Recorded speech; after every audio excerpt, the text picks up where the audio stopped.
For a moment, BlackBerry owned the future. This wasn't just a phone, it was power. They refused to change.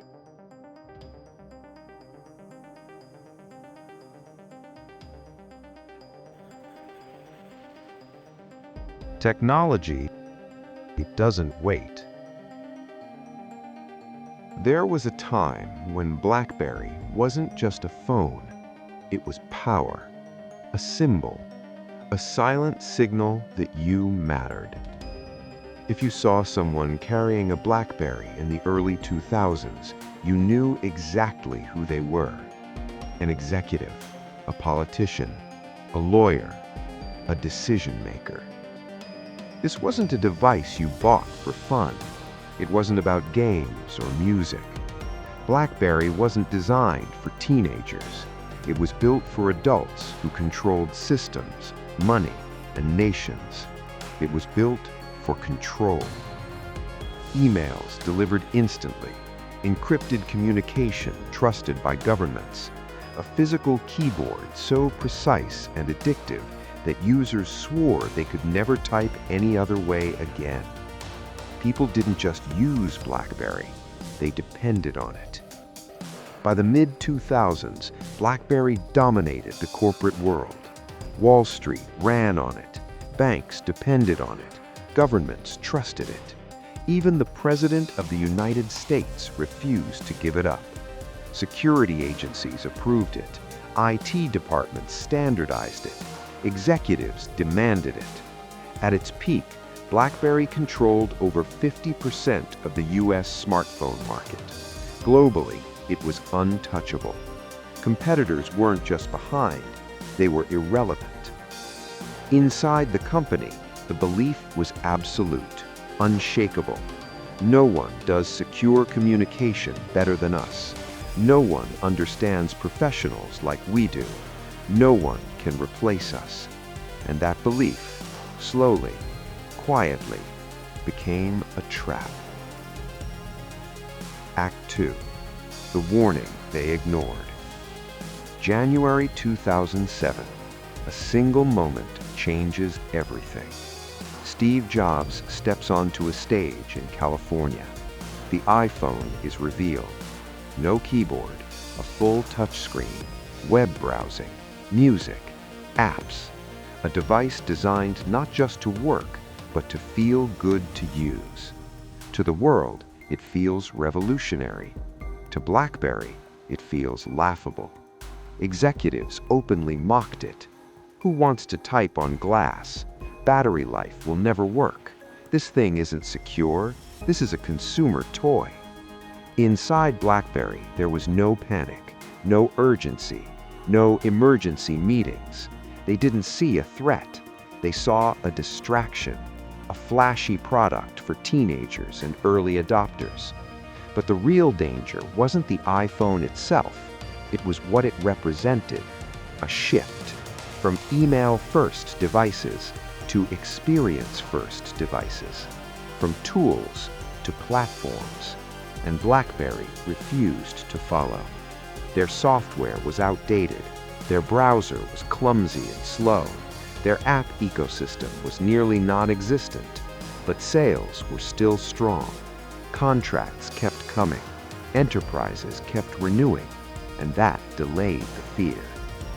BlackBerry mistook momentum for invincibility. By the time the warning signs became impossible to ignore, years had already been lost. Act 3. Arrogance becomes policy.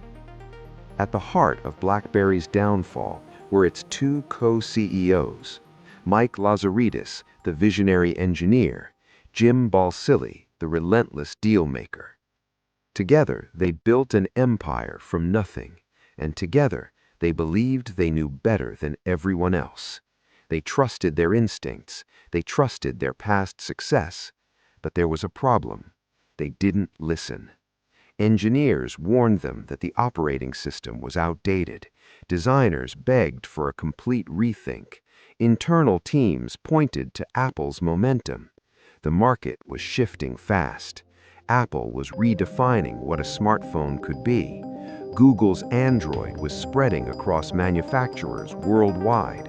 BlackBerry's response? Denial. They doubled down on physical keyboards. They patched old software instead of replacing it. They rushed touchscreen devices that felt unfinished and confused. Rather than asking, what should the smartphone become? They asked, how do we protect what already made us successful? Instead of reinventing the future, they tried to defend the past, and the past was already dying. Act 4. The OS that came too late. By 2010, reality finally set in. BlackBerry was losing relevance rapidly. Their response was bold and desperate. A brand new operating system, BlackBerry 10. It was ambitious, it was modern, it was smooth. For the first time in years, BlackBerry actually felt competitive. But there was one fatal problem: timing. BlackBerry 10 arrived years too late. By then, Apple had millions of apps. Android dominated manufacturers worldwide. Developers had already chosen their sides. Consumers had moved on. BlackBerry wasn't exciting anymore. It wasn't aspirational. It wasn't necessary. The brand that once symbolized power and status now symbolized stubbornness, resistance to change. And in technology, that image is deadly. Act 5. The collapse. The numbers told a brutal story. Market share collapsed from over 50% to single digits. Quarter after quarter, losses mounted. Layoffs followed. Factories shut down. Executives resigned. The empire was shrinking in real time. In 2013, BlackBerry made its final admission. It announced it would explore strategic alternatives. That was corporate language for surrender. The company that once defined secure communication couldn't even secure its own future. Soon after, BlackBerry stopped making phones altogether. The keyboard disappeared. The devices vanished. The name faded from store shelves. The empire had fallen, not with a bang, but with a quiet, undeniable collapse. Act 6. The real lesson. BlackBerry didn't fail because it lacked technology. It didn't fail because it lacked talent. It failed because it believed its identity was untouchable. When the world changed, BlackBerry didn't ask, what does the world want next? They asked, how do we protect who we already are? And in technology, that question is fatal. BlackBerry still exists today, quietly, as a software and security company. But the BlackBerry that once owned the world, that company died the moment it refused to evolve. Not because it couldn't see the future, but because it didn't want to accept it. In the tech world, success is always temporary. Innovation never waits. Markets never forgive. And arrogance always collects its debt. BlackBerry didn't lose to Apple. It didn't lose to Android. It lost to itself. And that makes its fall one of the greatest cautionary tales in modern business history.